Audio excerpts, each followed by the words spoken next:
আসসালামু আলাইকুম।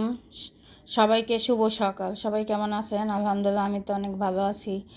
সকালে নাস্তার আয়োজন করলাম পরোটা, ডিম পোচ, চা, আর আপনাদের সাথে শেয়ার করলাম।